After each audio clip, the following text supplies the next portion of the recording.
President ne banne bafuna national budget breakfast prayer. Era theme yali nti amaanyi ga reconciliation ne forgiveness okutabagana n'okusonyiwagana. Era yali omwogezi omukulu yali oyo Yesi Mukwano gw'ondowooza nayinza okubanga distant friend Chris Lwakasisi. Naawe emboozi yanyumira abangi abaali balaba ng'era asimba nnyo essira ku kusonyiwagana n'okutabagana. Uganda okulaba okuko eyinamu ebyetaaga okutabagana mulina okusonyiwagana ani asonyiwaani. Kubanga mukulu Museveni mu ndaba ye y'ebintu mwaba musobya kitema nnyo okulaba nti akatabo kange aho tekanafuluma kuba kalimu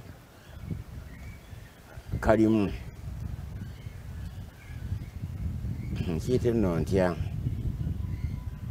kwegamba reconciliation. First of all, nze saagala yadde wabeewo wano National Heroes Day. Njagala wabeewo National Reconciliation Day.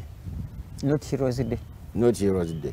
Heroes abantu bayimirira bagamba nti okumanya twakuba abakyoli bewanira mukuba bannaabwe wane kapeeka wano batulumba twatteko 50 ku Heroes Day speech ku Heroes Day boogera ku exploits kiki baakola mu lutalo mawulidde ekibafuula heroes nebaboya n'emidaali ey'okutemula bannaabwe ey'okutemula bannayuganda bannaabwe nembuuza singa abakyoli ebaali bawangudde bano bobote nga oyoto joko akyaliwo ne bajja ne bamuwa omudaali ffenna gwe tusondedde ssente kuba aba taxpayers ebagisasulira tulaba ba heroes bali abawangudde okuva mu akyoli era netugenda nga ku Heroes Day eyo sebo heroes mu Uganda temuli national heroes yet okujjako abantu bali abasooka Baike Musaazi baba national heroes bo bano bayita baki bano bali regional heroes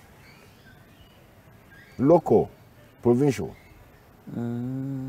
hero mu Buganda wano Mwakyoli is a villain.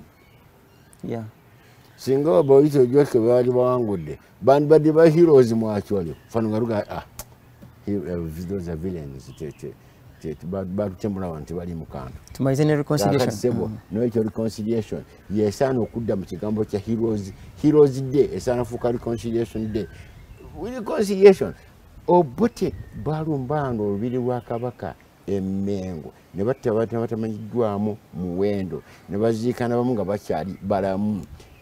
Uganda government yali ekozeeyo apology to Buganda olwa ekyo. Apologies are common. One source. President Cleveland byalinga yafuga United States Army yali eri mu mmeeri Navy nga bali mu mmeeri ennene ziyita mu buzinga obwali eyo obwe Hawaii. Abavubuka bonna babeera manya abasirika abasinga okubeera bavubuka baga lwaki tugendako ku buzinga buno ne balandinga kazinga ka Hawaii ne babukamu ebikumi nga bibyo ne bagenda mu ndu zaabwe.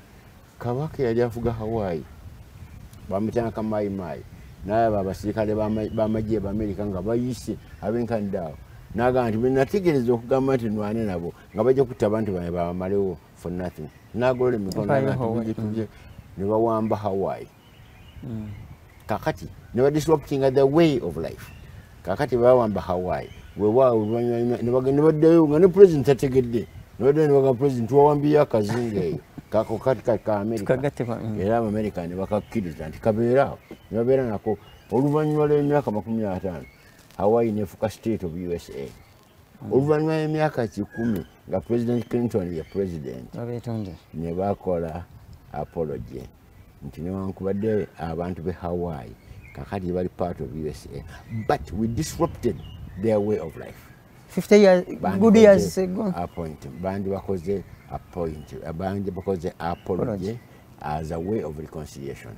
Uganda yanikoze apology ku bantu b'Rwenzururu as a way of reconciliation or disruption. Erweru yagenda n'agina batta abakonjo 17 mu lunaku zonna ne yalokoka. Yeyita hero lwakutta abakonjo olugeza ali mulamu simuwayiriza wali ye bamuwa ne promotion.